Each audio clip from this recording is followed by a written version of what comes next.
Today we're taking a look at these NBA matches, which are happening on Wednesday, December 14, 2022, and giving you match breakdowns, betting tips and predictions in general on these games.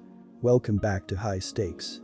Before we dive into our video, don't forget to subscribe and push that notification bell to get notified as soon as we release these sport prediction videos. Also, check out our perks and join the High Stakes membership. Joining the High Stakes membership is easy, is cheap, but it will help a lot in the growth process of this channel. Plus, if you would like more betting tips and predictions, then check out our Patreon in the link down below. Our new Patreon is a way for us to help you improve your chances of making more money. Multiple plans are available for each and every one of you. By becoming a member of the High Stakes Patreon, you will have access to our best team picks, total picks, parlay picks and much more. Stop wasting hours of your time searching for bad betting predictions that ends up costing you a lot of time and money. Join the High Stakes Patreon now and get the best betting picks. Going back to our video, we will give you 2 betting picks for each game, a team pick and a total pick based on facts and detailed explanation. One more thing before we start, check out our new channel High Stakes Props and Parlays, where you can find our player props and parlay picks predictions. You will find the link in the description and comments section below. And make sure to watch our videos till the end so you don't miss any of our picks. San Antonio Spurs vs Portland Trail Blazers. The Trail Blazers are currently in 6th place in the Western Conference standings as they are 3.5 games back from the New Orleans Pelicans. On offense, they are scoring 112 points per game and they are shooting 47.3% from the field. This is the 18th most points scored per game and the 14th highest team shooting percentage. According to dunksandthrees.com, the Blazers have an adjusted offensive rating go 114.4, which is the 8th highest rating in the NBA. Anthony Simmons continues to lead this team as he is scoring 23.7 points per game on 44.3% shooting from the floor. Portland has also shown that they can step behind the arc and make it rain. The San Antonio Spurs have won 3 games in a row, but they are still in 14th place in the Western Conference standings. They are also 9.5 games back from the first place New Orleans Pelicans. On offense, they are scoring 110.1 points per game and they have shot 46.3% from the field. This is the 25th most points scored per contest and the 20th highest shooting percentage in the league. According to dunksandthrees.com, the Spurs have an adjusted offensive rating of 109, which is the 3rd lowest rating in the NBA. They are also shooting 72.8% from the charity stripe, which is the 3rd lowest free throw shooting percentage. They can't continue to miss out on these free looks and still expect to win these games. I will pick the Portland Trail Blazers on the road and I am going to lay the points, -6. They looked impressive in their last 2 wins over the Timberwolves as I see them staying hot in this game.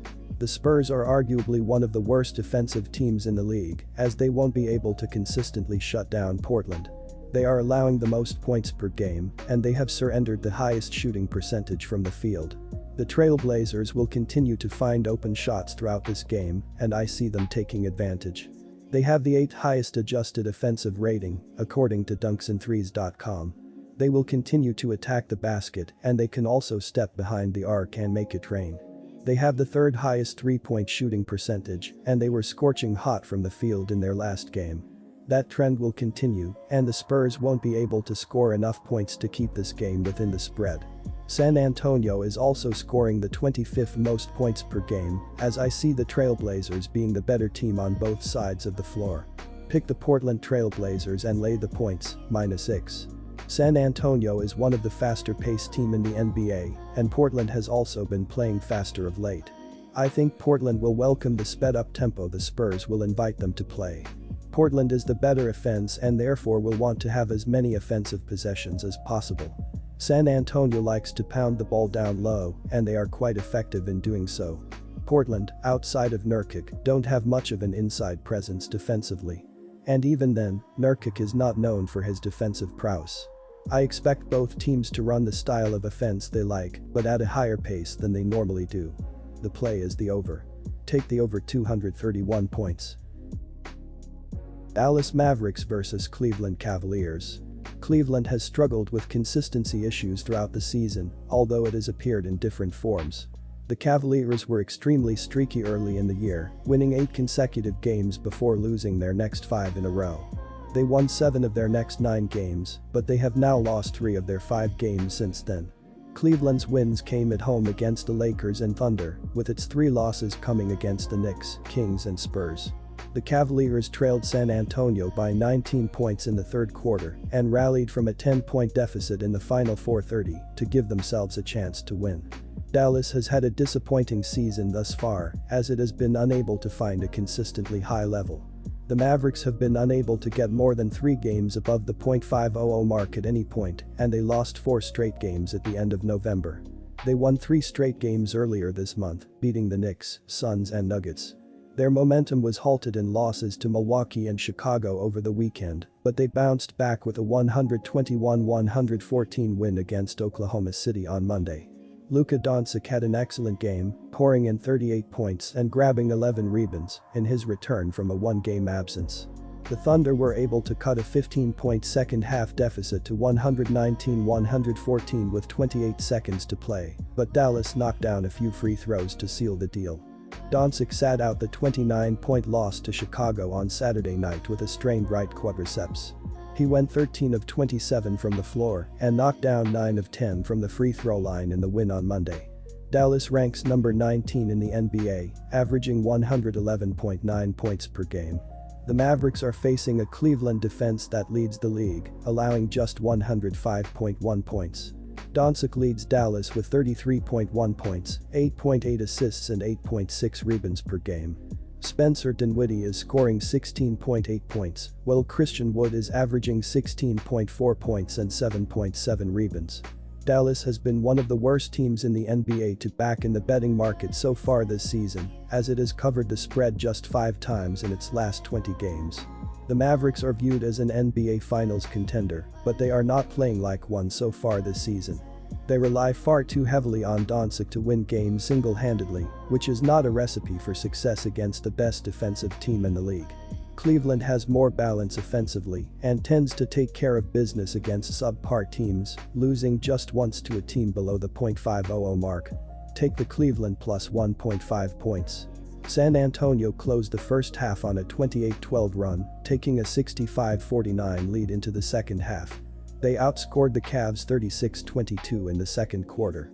Karis LeVert finished with 23 points, Darius Garland had 18, and Evan Mobley had 17 points and 12 rebounds. Kevin Love played after being questionable. Cleveland had won 3 straight overall and 3 consecutive road games against San Antonio. They look to bounce back against Luka and the Mavericks. Doncic sat out a 29-point loss at Chicago on Saturday night with a strained right quadriceps. He finished 13 for 27 from the floor and 9 of 10 at the free throw line. In his previous game, he hit only 4 of 10 free throws, as the Mavericks shot a season-worst 41% from the line. Dallas entered averaging an NBA low 38.4 rebounds per game, but outrebounded the Thunder 50-42, leading to a 24-13 advantage in second-chance points. They get a much more dangerous Cavaliers team here. The Mavericks and Cavaliers are both at the bottom of the NBA in pace of play entering this interconference clash. Both teams are elite at the defensive end, holding their opponent to a top 5 scoring defense output. Dallas has been struggling on the glass, and the Cavaliers have some depth up front to dominate the inside here. Although I expect the Mavericks to win, this will be a closely guarded defensive battle. The total number has gone under in 4 of Cleveland's last 5 facing Western Conference opponents, and 8 of their last 9 overall. Take the under here with confidence.